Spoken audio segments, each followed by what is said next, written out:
Hey guys, let me go. Okay, here we go. Hey guys, it is Saturday. I'm out by the pool for a change, and I'm going to be joined by Mark Jeffrey here in a second. Cigar.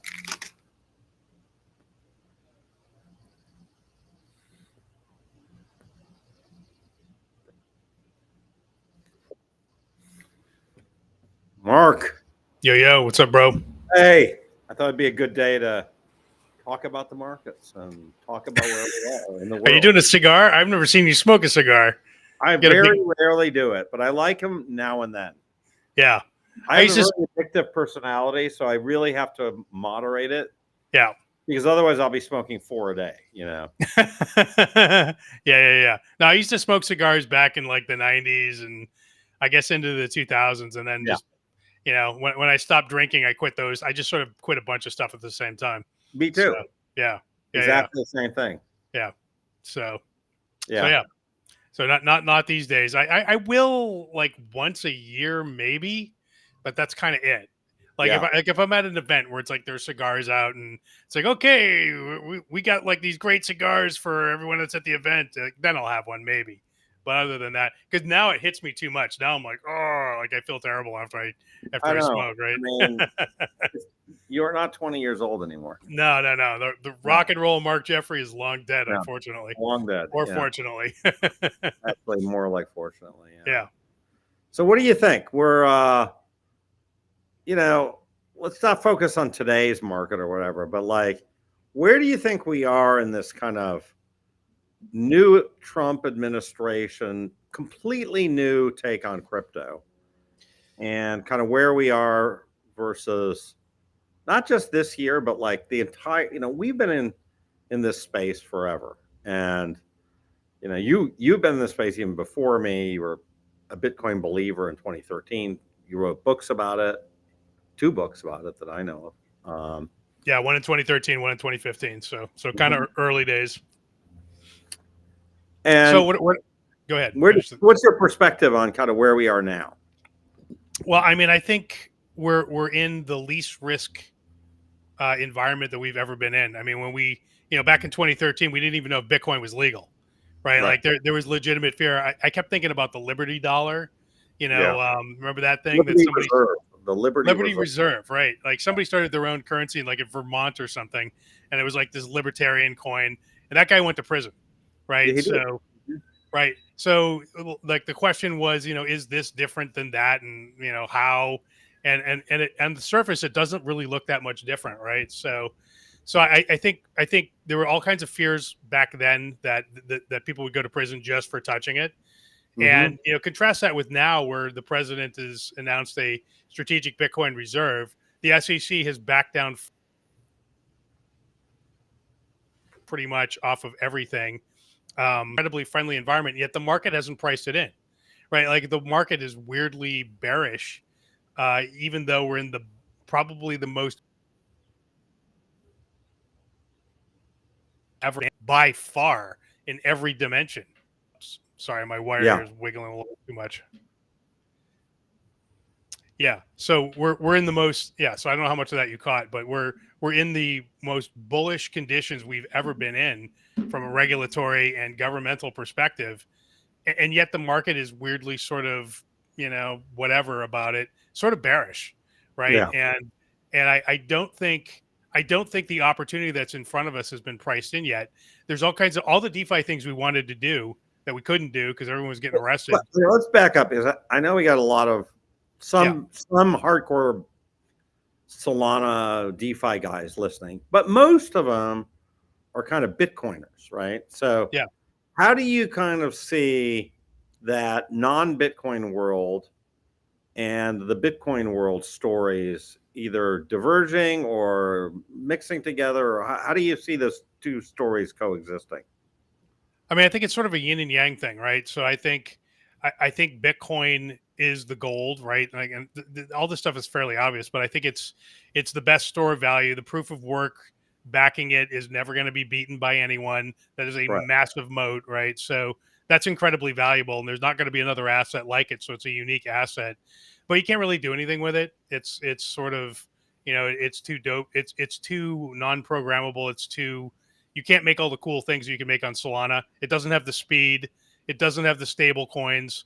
And there've been a lot of attempts to sort of crowbar those things in, and to varying levels of And success, but largely no we have success. sort of been cheering on a few of those attempts. I And have, you yeah, have yeah, been cheering already, on. yep. I mean, I absolutely already. I was really big on, that turned out to work for a while, and then it sort of went away, which was the first BRC20. And I have to give you Mhm. credit. You actually alerted me to the fact that BRC20s even existed or Right. were coming, right? So thank you for that. Well, they no longer exist, so Yeah.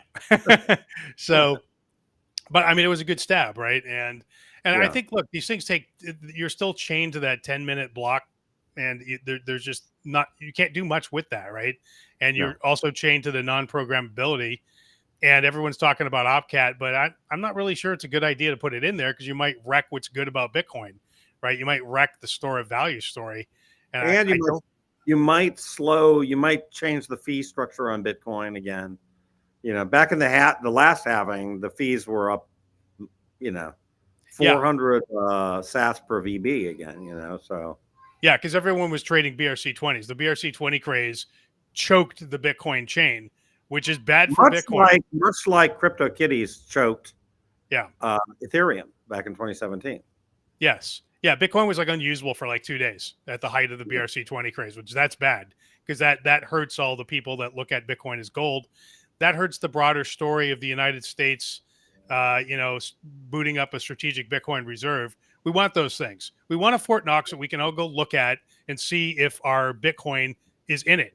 And with Bitcoin, you can do that. With Fort Knox, you can't. We have no idea whether the gold is in there or not. Well, We just it's don't know. interesting because I think both you and I were sort of pro these ordinals and BRC20 stuff. And what I'm hearing from you is probably what I would say now too, which is, yeah, let's not mess with Bitcoin at all.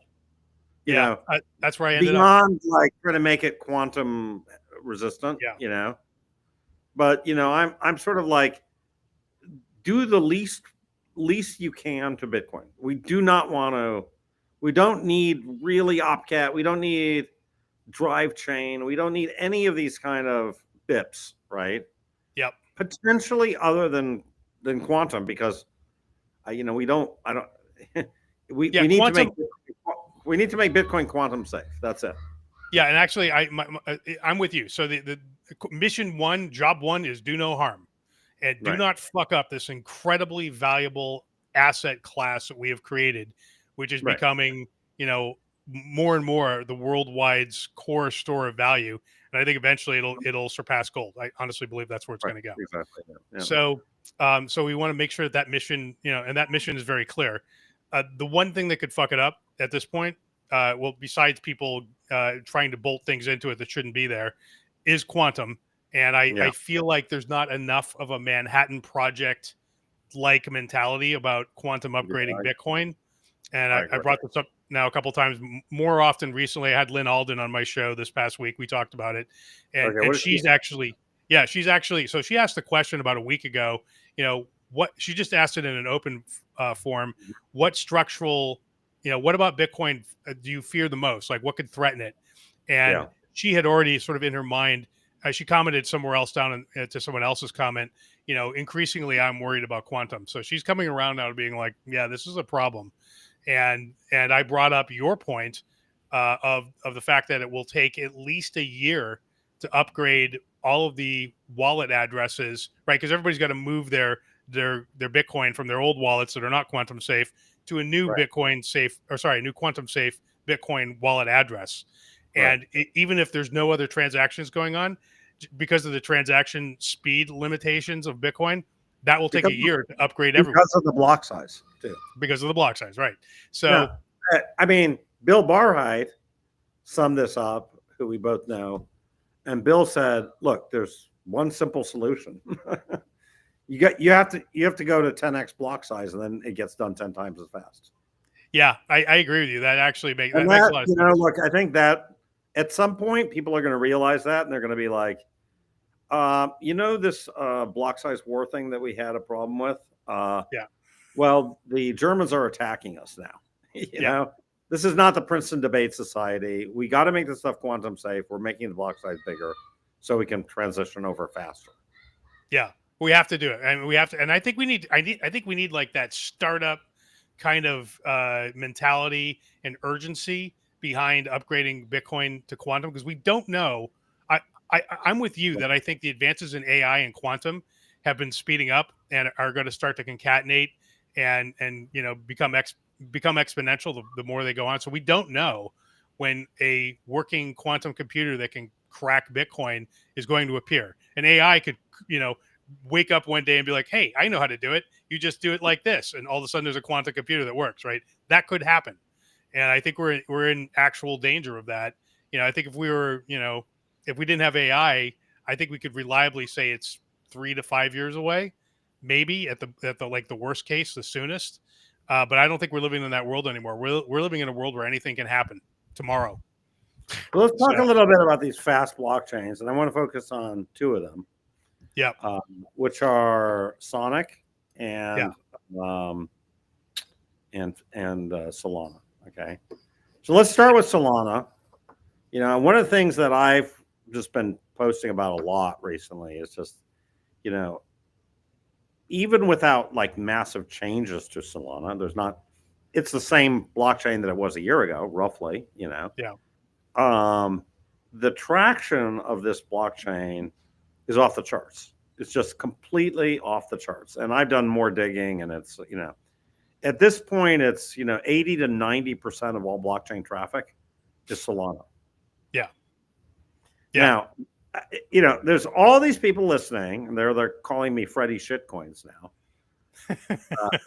Literally, that's my new nickname, Freddie Shitcoins. How about Freddie the Flexible Minded? How about that? That's my title for you. Well,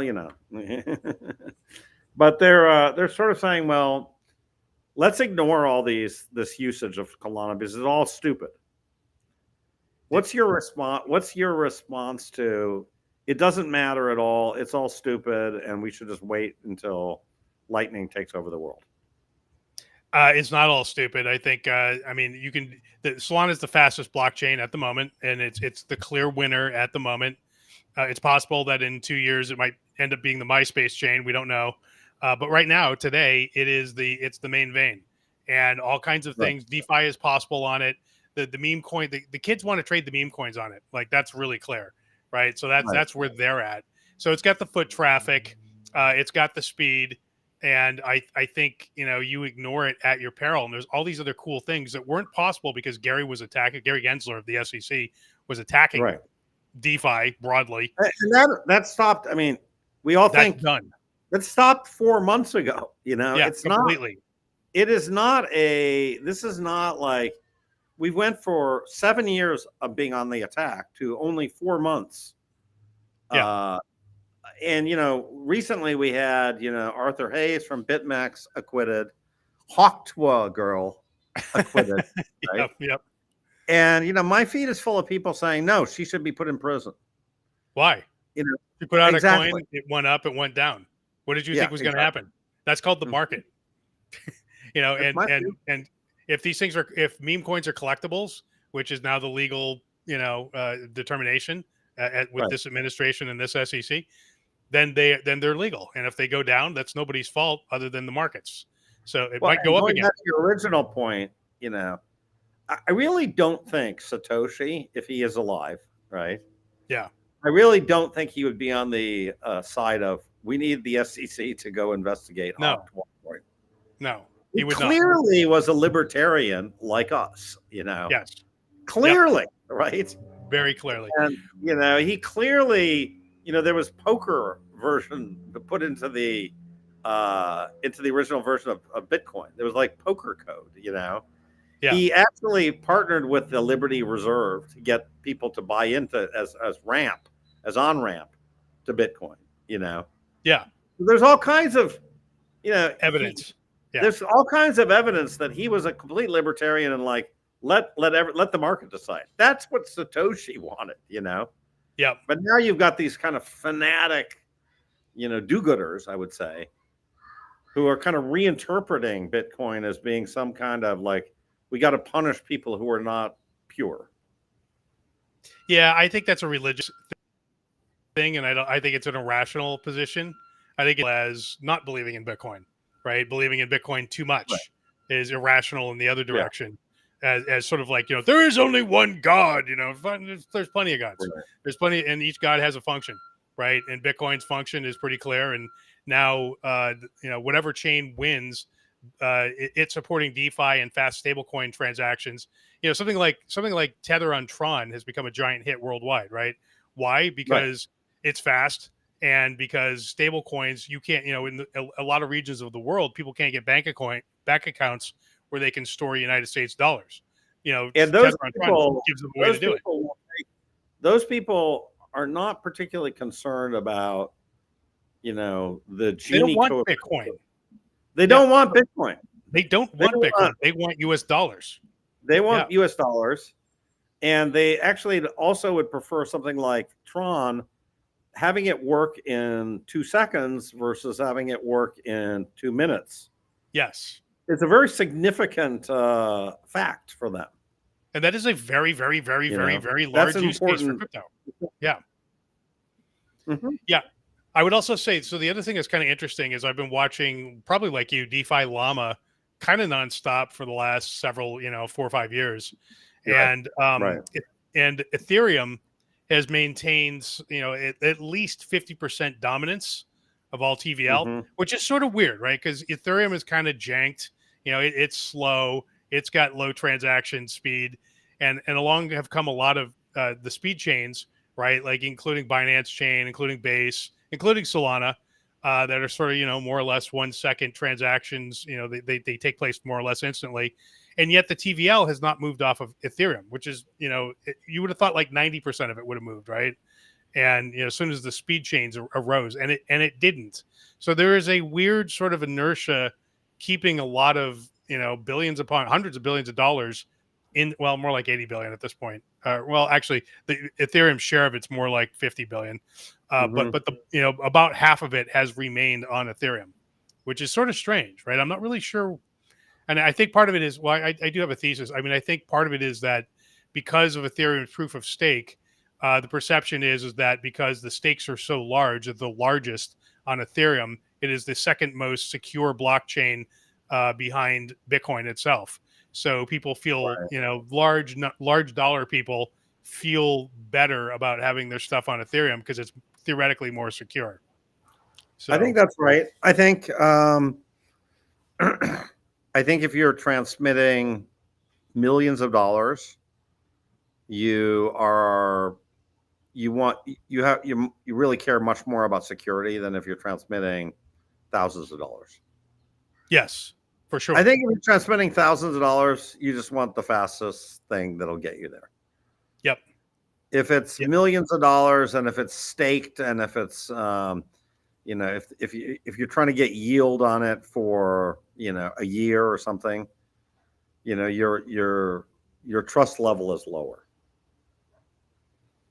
Yeah, and I think also the other interesting point I want to make about Solana, a lot of people are like, it's the bullshit meme coin chain, which is kind of true, right? But meme coins are the gateway drug for a lot of new people. People get in, a lot of the new people get into crypto because they think they can get rich, right? It's basically a lottery, and getting into crypto is a way to buy lottery tickets, otherwise known as meme coins. And the reason why the meme coins are the most popular is because over the last 4 years, there were evolutionary pressure coming from the SEC optimized for meme coins. Meme coins were the only thing that was safe. so the jungle basically optimized for meme coins to survive and everything else to die, right? Or at least be bleeding to death, right? So that's why that became the apex predator. I think we're no longer in that world, so I don't think meme coins are going to play that kind of role at that dominance level anyway. Moving forward, I think other things will start to rise up. DeFi in particular. Look, I think that's the one thing we learn about these things is sometimes there's a catalyst for taking these things to the next level, and that catalyst then changes as Sort of an example of that I find is these filters on Instagram. Remember when Instagram came out, everybody was like, using the retro filter. And they're like, here's me, here's Fred in front of a swimming pool with the retro filter, But that's a little bit like 1979. That's a little bit like ChatGPT also. It looks like that, right? ChatGPT, when it first came out, it was sort of like everybody was using DALL-E to make pictures, right? Yes. Now it's these Ghibli things. You just say Ghibli, right? So, there's all these like things. Now, I don't think people are going to be doing Ghibli cartoons and sharing them as the default use case of ChatGPT 3 years from now. About 2 weeks from now. 2 weeks. Nobody's going to remember. People are going to be like, Ghibli, that's stupid. Okay, I'm not interested in Ghibli. That's passe. That's also 2000 and late. Exactly. Yeah. But it doesn't mean ChatGPT's over because Ghibli's over, Yeah. And so I think, we have to, these things go through these phases and, meme coins might be over, but, we're on to the new thing, And, it's, TikTok was that, right? Like nobody in, 5 years ago thought that people dancing in front of the internet for 30 seconds would become, right? How come that doing a dance, right? Like nobody would have thought that would be possibly, we'd have 1 billion people dancing in front of the internet, but yet that's kind of what we do. We got people watching other people dance in front of the internet is clearly a thing. Yes. So clearly is. I mean, it was the short form. I mean, I think dance fits the short form very well, right?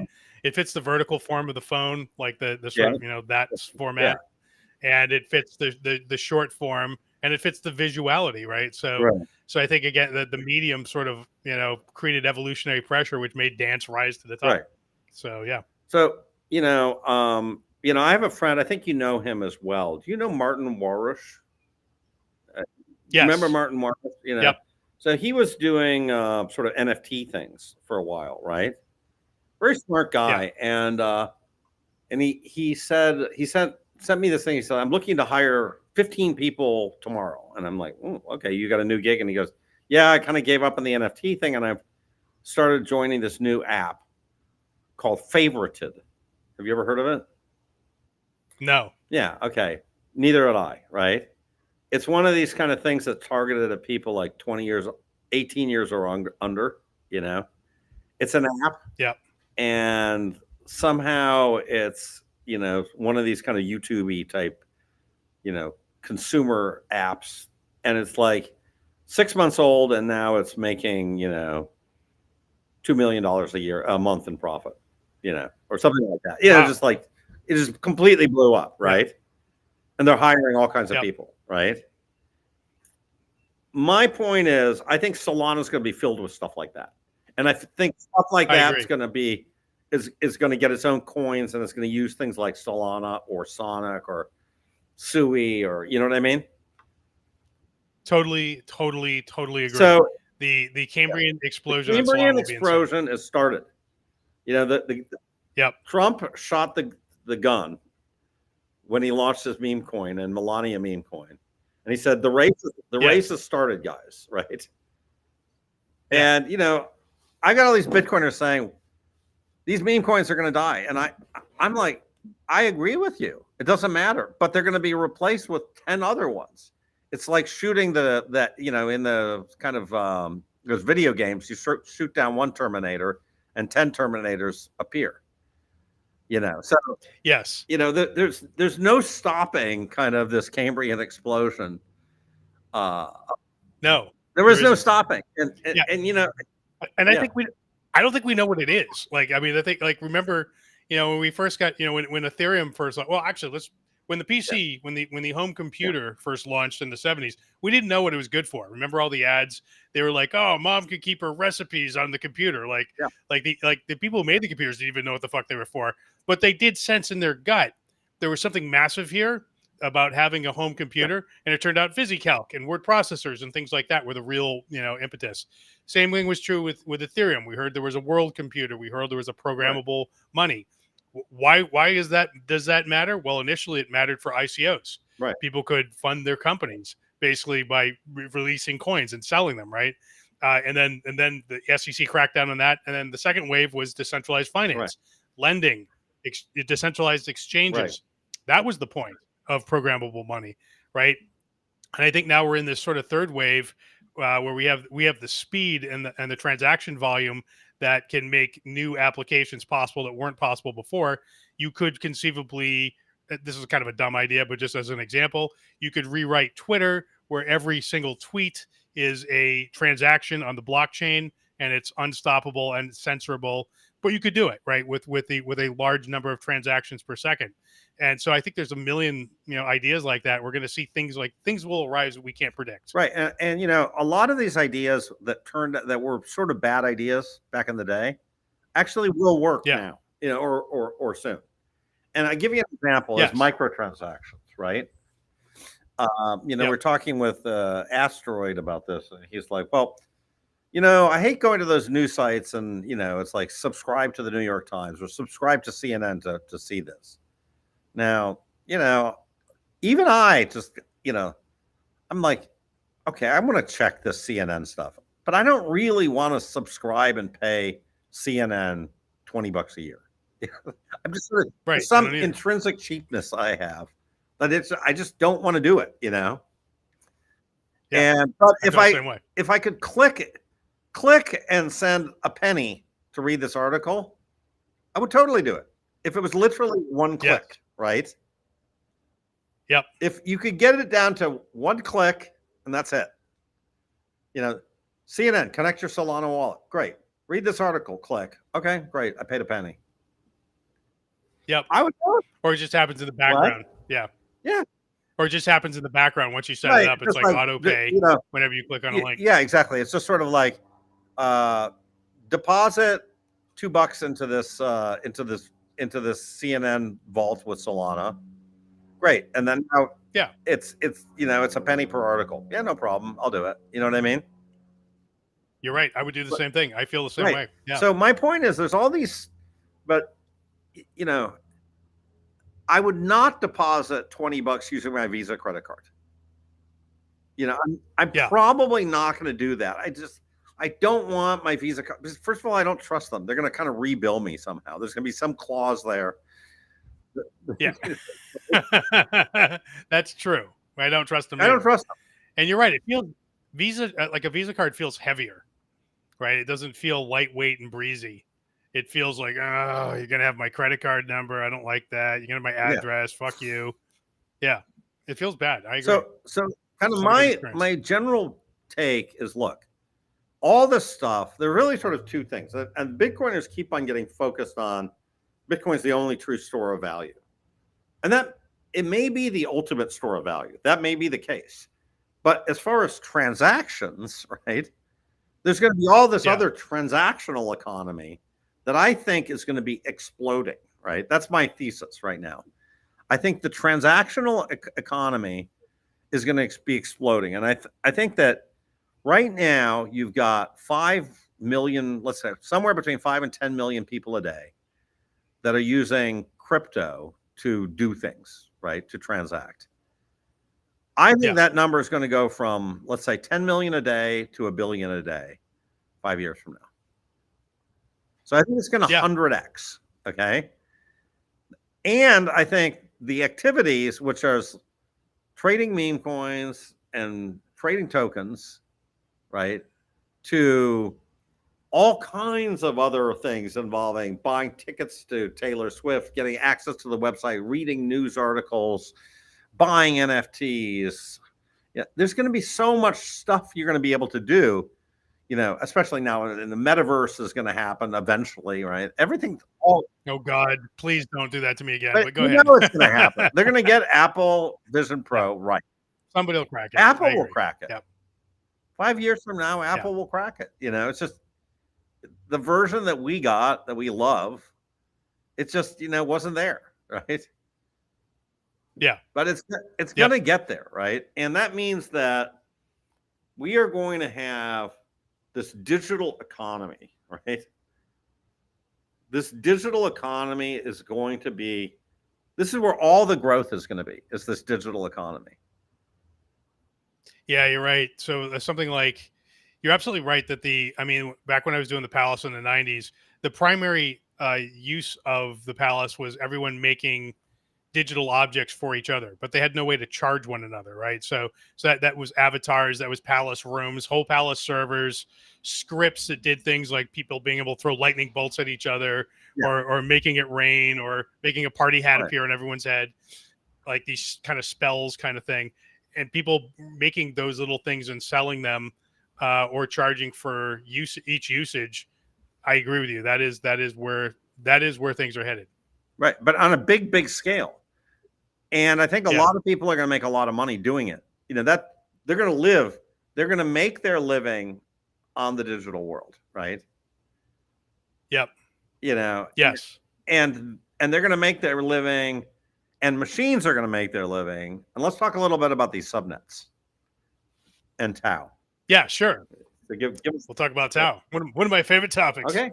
Yeah. So Bittensor is sort of this Bitcoin meets AI thing, and the idea is that there's the Tau blockchain, just like Bitcoin. It's 21 million coins, of which like 6.5 million have been mined so far. And the way you mine the coins is you create a subnet on Bittensor, and there's about 85 of them now. And each subnet is an AI application. Okay. So I just yesterday I had a guy on that ran subnet 35, I think, which is called It's AI. It basically will take a text input and tell you whether an AI wrote it or not. And it is the top performing model in the world, by the way, for doing that. It has a 95% accuracy. It's outperforming some of the big players, right? So, and as you set up a subnet, there are miners which create the AI, and the miners compete sort of like in a Hunger Games within the subnet to win the emissions, right? So it's sort of like they're trying to win the Bitcoin mining in this universe, right? By providing the best AI. And there's usually about 256. There's 256 slots. They're mostly all full for all the subnets of people providing AI trying to compete. There are validators, which are like the judges that check the work. They earn a little bit of Tau for doing that.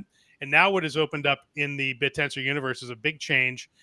They've released tokens for each subnet. So you can't just make any token on the Bittensor blockchain. But when you register a subnet, that the blockchain itself generates what are called DTAU alpha tokens, which are subnet specific tokens. And it creates, and there's an AMM built into the chain, and it creates a liquidity pool in equal parts Tau and the alpha token. And the initial supplies are just emitted by the blockchain once the subnet is registered. And there's a whole lot of dilution that happens in the first few weeks, and then that sort of settles down. And so the idea is people are buying these subnet tokens now because it's like owning a piece of the AI. And a lot of these AI products have real world money flowing into them, and they're using that money to buy back their subnet tokens, or sharing revenue with the people who own their subnet tokens. So there's this whole like you can think of like the AI universe right now as being sort of cathedral like, where you have all the monotheistic things like Grok, like OpenAI, like Google Gemini. They're made by very big companies and are one monotheistic giant AI, little tiny drone AIs that are sort of like the bazaar.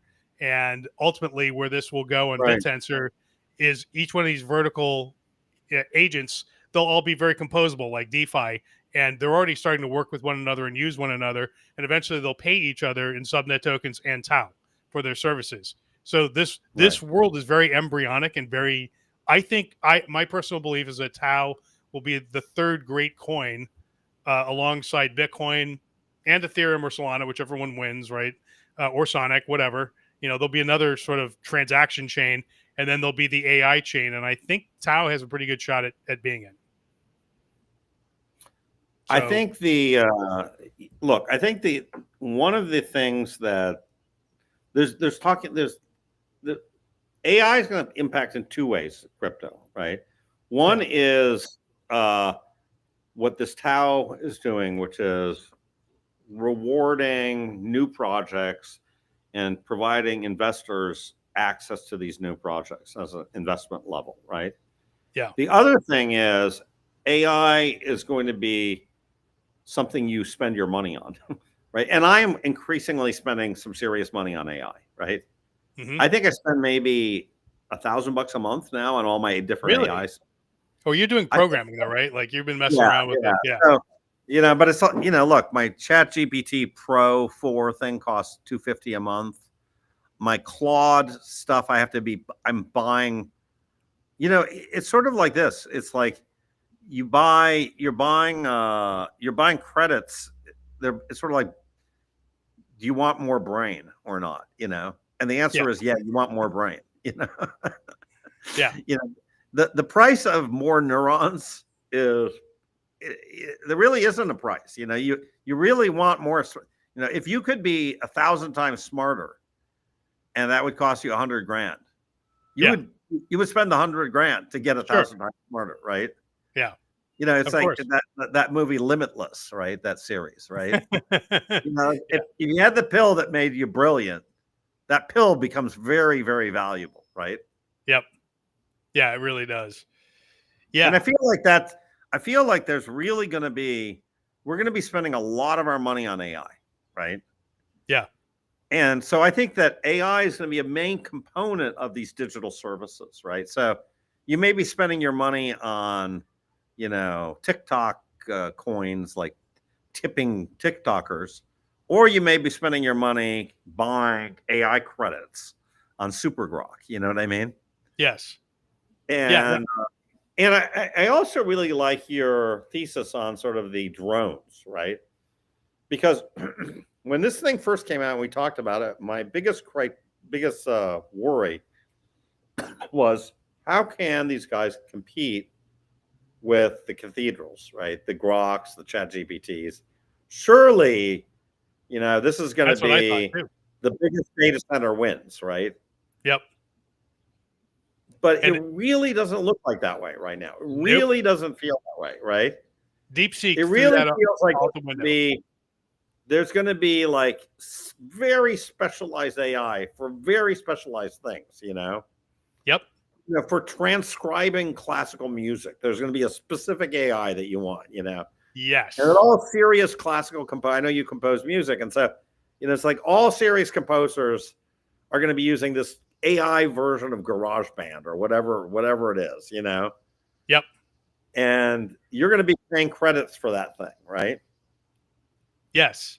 And who the best in the world is going to shift around. There's going to be a continual competition. So I don't think, and the AIs will figure out which one's the best one, right? There'll be AIs that are experts in finding the expert AIs. And it shifts around a lot, right?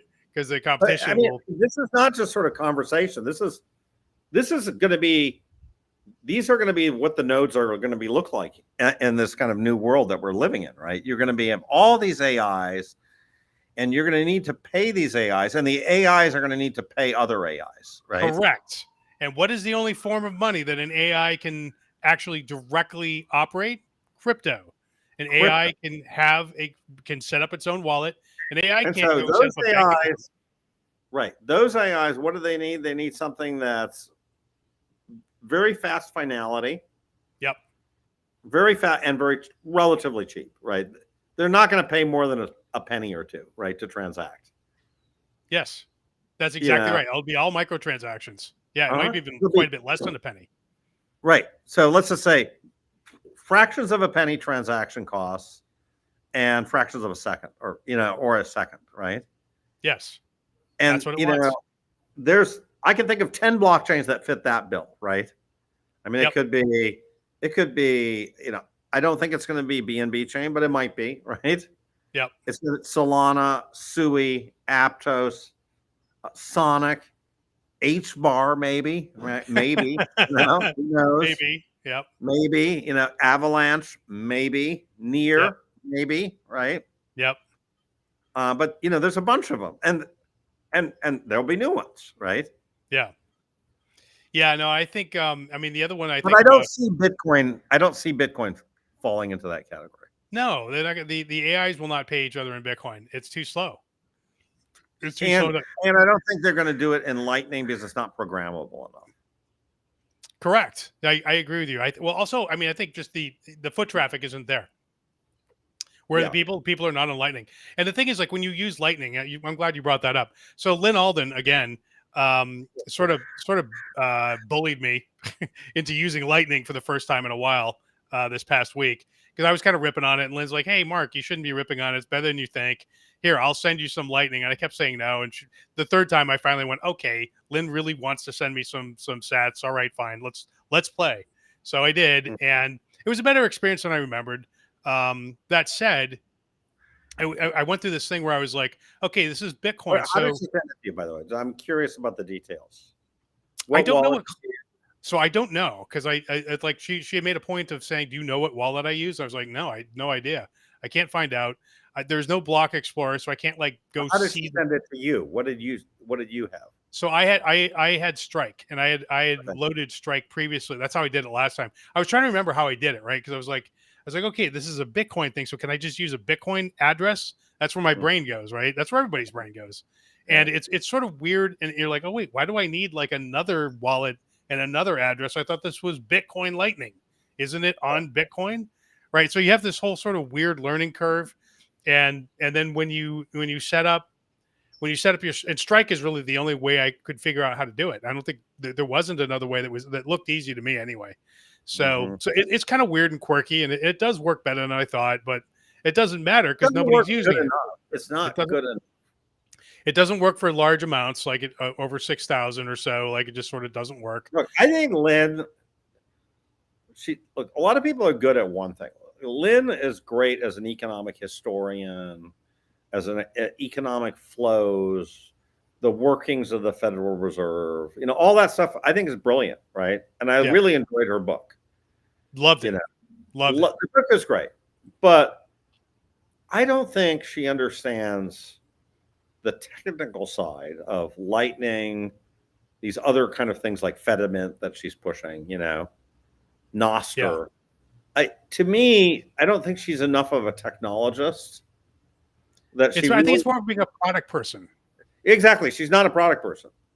Yeah, like having run a company, like you and I have gotten beat up by the market. So we've got some scars That's the only way from you learn. doing it the The wrong way. only way you Yeah. learn, right?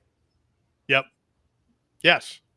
Where as brilliant as she is, I don't, to my knowledge, I don't think she's done that. So I think that is a difference. I think Yeah, that's correct. and I think unless you've gotten beat up and you're like, well, it works. People should just use it, and Yeah. that Nope. people should just use it is like, yeah, but they won't.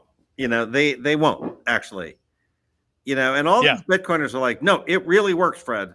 It really works. No, you just need to use this. By the way, you have. I'll use it. I'm going to shift gears a little bit. I want to talk about this Zeus token. Wait, Okay, go ahead. before you do that, I want to tell a story, a real Okay, fast story go ahead. that speaks to your point. So when I was at Mahalo, right, with Jason Calacanis, Yeah, which was this you were human powered you were search the engine. CTO of Mahalo, right? I was the CTO of Mahalo, yes, Right, backed by Sequoia and Elon Musk. La la la la. I did it for 4 years. right, One of the things we did was we had a professional focus group guy who came in to test Mahalo's usability versus Yahoo and Google. right. And as part of that process, like the guy with the clipboard was like, okay, now navigate to Google. Now type in this search, right? And people would go do that. And then he would say, now go to Yahoo and type in this search. And what people would do, like 95% of them, is they would go to Google and they would type in Yahoo to go to yahoo.com. It like they thought of Google as like the front door to the world, right? Right. And they just didn't get that they could type in yahoo.com. Like it just didn't compute. And it was amazing. It was crazy. Mhm. But that is your average user. And that's who you're dealing with. Right. So they're not those people are not using Noster, they're not using Lightning. They are using Solana Right. because the Phantom wallet is dopey enough for those people. So yes. Well, it's Okay. really, this is something that we learn as product people, is it's really hard to make it simple. Yes. Making something as simple and intuitive to use as pump.fun is actually really hard. You know, Yep. it takes a really smart team of people to pull off something like pump.fun. You know, Yes. and or to pull off something, you know, like Solana. You might say, well, this is stupid, but it's really hard to get those things right, you know. Yep. And the rewards are really big. You know, Pump.Fun was making $10 million a month until recently. Still making millions, I'm sure, millions of dollars a month. Okay. Yeah. To the founders. So they're laughing all the way to the bank. Yes, they are. They're doing quite well. Yeah, I mean, in Pump.Fun is probably, and Pump.Fun is probably not even usable enough for the true masses, right? Like, Yeah. it's the crypto masses, yes, but the sort of true masses, you know, the AOL set, if you will, probably even that's not quite simple enough. Your quote unquote grandmother. Yes. Right. Yeah. And there are people that are making I don't want to, there's a friend of mine who's making a product who's basically trying to make Pump.Fun for that class of person. And part of that, I think, will happen when, look, Pump.Fun is not an app. First of all, it's not an app on the iPhone. No, exactly. And it could be, and it should be. And my friend is working on that. Right. So, yeah. What I'm saying is all this crypto belongs as apps on Apple. Right. Yep. And that's another element that is still not in place. Is we now have, you know, for 4 months we have sort of the green light, more or less, right, from the SEC that this is okay. But Apple, if you put Pump.Fun on Apple, I'm not sure if they would allow it yet today. No, probably not. Probably not. Apple's definitely being a stick in the mud, but they may stop at some point. I hope they do. Well, that's what I'm thinking. Will. I think that, look, I think there's two reasons why I think they're anti. One is that they make so much money off of taking 30% of revenue off of apps right now that they don't want progress. Right? Yes. They don't want people just zapping each other money. Right. They want to be in the middle of that zap. They don't like it zapping around. I agree with you on that. Right. You were about to launch off on a dissertation. I forget what it was. You had a point you wanted to shift the. I want to talk about subject this Zeus coin really briefly, which I'm kind of excited about. Right. Yep. So what is this Zeus coin? Okay. It's wrapped Bitcoin on Solana. And there are multiple wrapped Bitcoins on Solana right now, right? But Zeus has one feature that I quite like, is that you can permissionlessly unwrap it or wrap it at your convenience and get 1-for-1 Bitcoin out of it. So this thing, that is pretty cool. It launched 2 days ago. And, you know, it's early pioneers get the arrows. But you and I are the kind of people who will try these things out day one. You know? Yes, we are. For better or worse. You know, and why do we do it? Yeah. Because there's money to be made by being in on the ground floor, right? There is. Being first to Ordi, you win a lot of money. A lot of money, right? But and I did. But yeah, I've gotten hit by arrows too. I've lost money as well. But you were also, you know, you were also very early with Wi-Fi and Cronier stuff. Yep, Wi-Fi. I was in on day two. I missed day one. That turned out to be really good. It's expensive day. It turned out to be really good. Now, another one, you know, like I started this meme tank. I made $100,000 recently by buying this coin called Odin Dog. I'm not going to sell it, but like it's worth $100,000 now. I put $2,000 in it. It's worth $100,000. So you get in early. Yeah. Potentially there are good rewards. So, you know, plus you understand things faster than everyone else. You feel it in your bones. Like a lot. It's just there's no substitute for touching the wallets and using the things yourself. There just isn't. So you have to. Right. And so I wanted to get in on day one of Zeus. So I pegged in some Bitcoin. The peg-in process took 5 hours. Yeah, and that's raw Raw native native Bitcoin, right? Bitcoin. So you take your Bitcoin, you send it into Zeus, and it takes 5 hours, and then out the other end pops Solana Correct. Bitcoin. Was there a way to do that other Mm. before Zeus? Like there wasn't really, right? You couldn't do it No. with raw Bitcoin. You could go buy wrapped Bitcoin probably on an Correct. exchange, but that's kind of it. But you have Yeah. no, So and the point is, if that depegs, there's no mechanism that you have to, I yeah, want one for one. right. You can't get You out. might be able to get out Yeah, at you're a just you're stuck. 30% discount. Right. Right, which is not Mhm. really getting out. So yeah, I mean, so and so you have to trust like a third party custodian that they actually have the Bitcoin that Right. they say in a wallet somewhere that's backing the wrapped Right. Bitcoin on Solana. That's not the case with Zeus. This is decentralized, and is your Bitcoin kept in a Okay, segregated so what vault? it is, Like we've talked yeah, about in that a in the way past. it is, right? There's 13 of these on-chain guardian, or 11, 9, excuse me, 9 of these kind of guardians, and there can be more. It's very secure, right? And the guardians are the custodians In of a the way, raw yeah, they're all Bitcoin. kind of, they're using Okay. sharded Sharded keys, so they keys. don't, they don't even know what transactions are. They just got these shards, and they kind of Yep. like, there's a process where their servers use their shards, and they can reconstitute reconstitute the Bitcoin and send you back Bitcoin, right? And they all verify Yep. transactions and do that.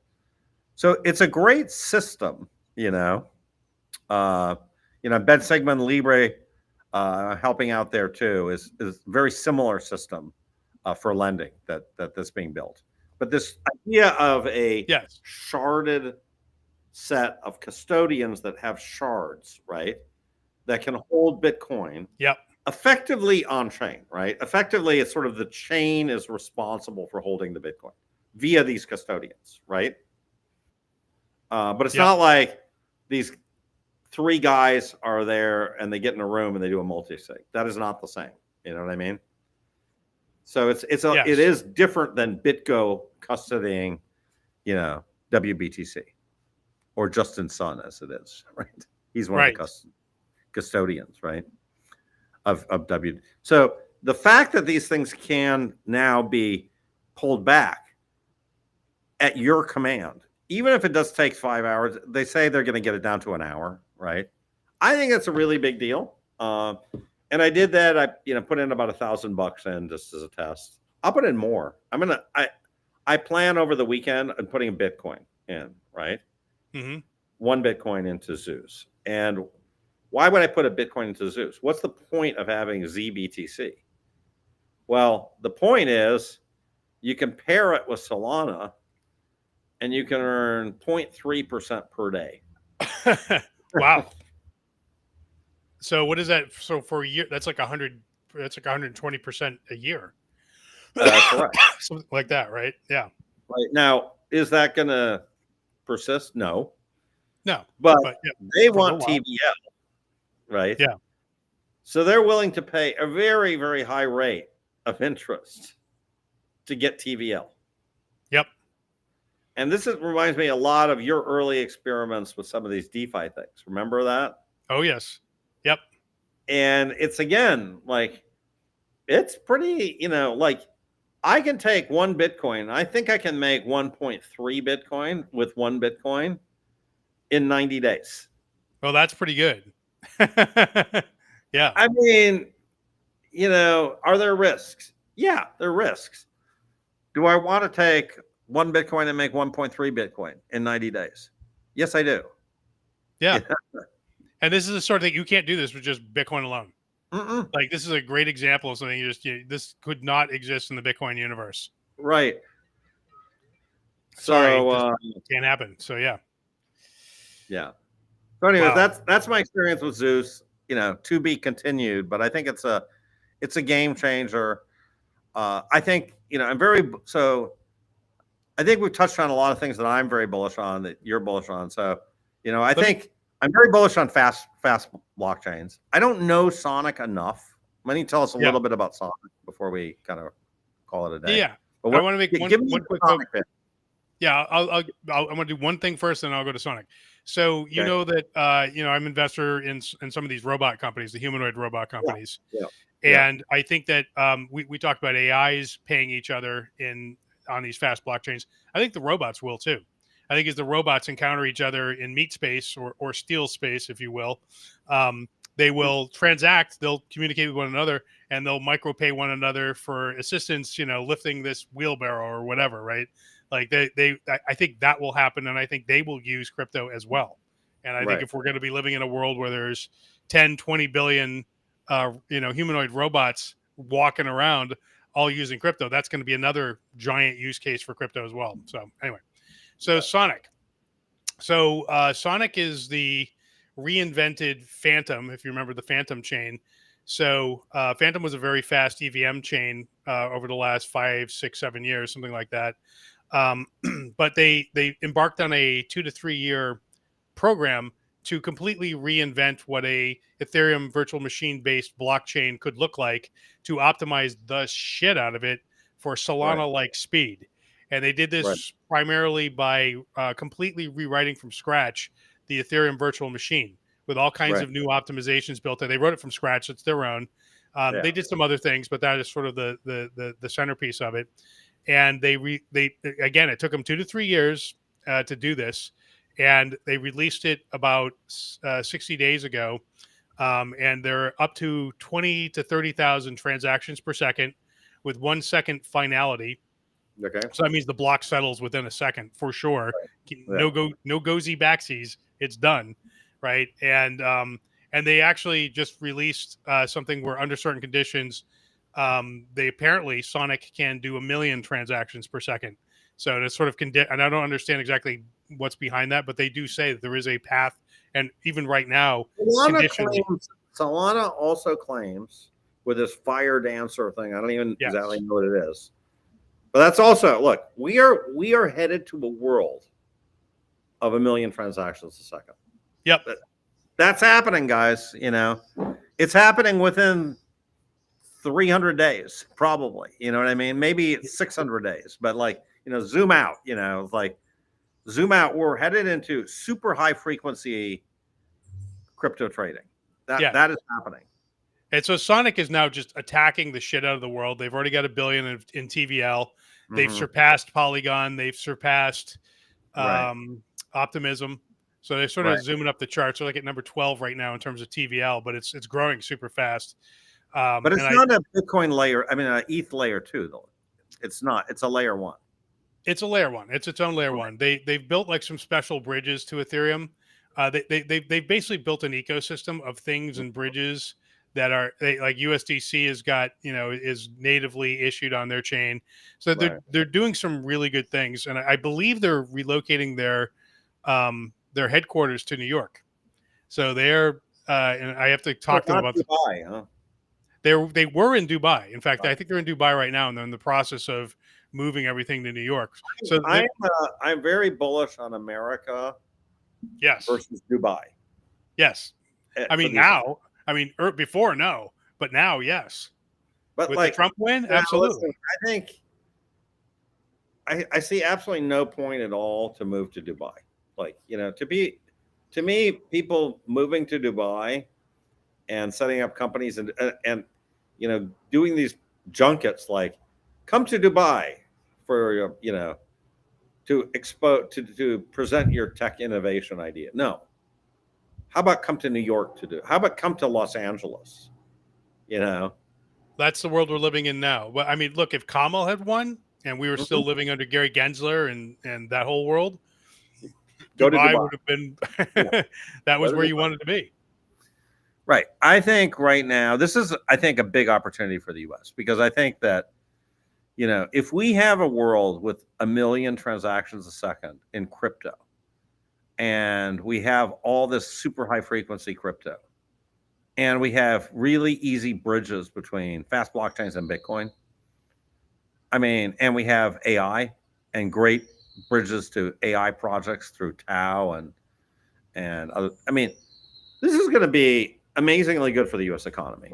I think the next couple of years are going to be some of the greatest, profit taking, innovation creating years ever. Like that's what it feels like to me. Yeah. And I just want to say again, for the pure Bitcoiners listening to us, if you don't at least get a wallet and experiment, you're going to potentially be missing out on really everything.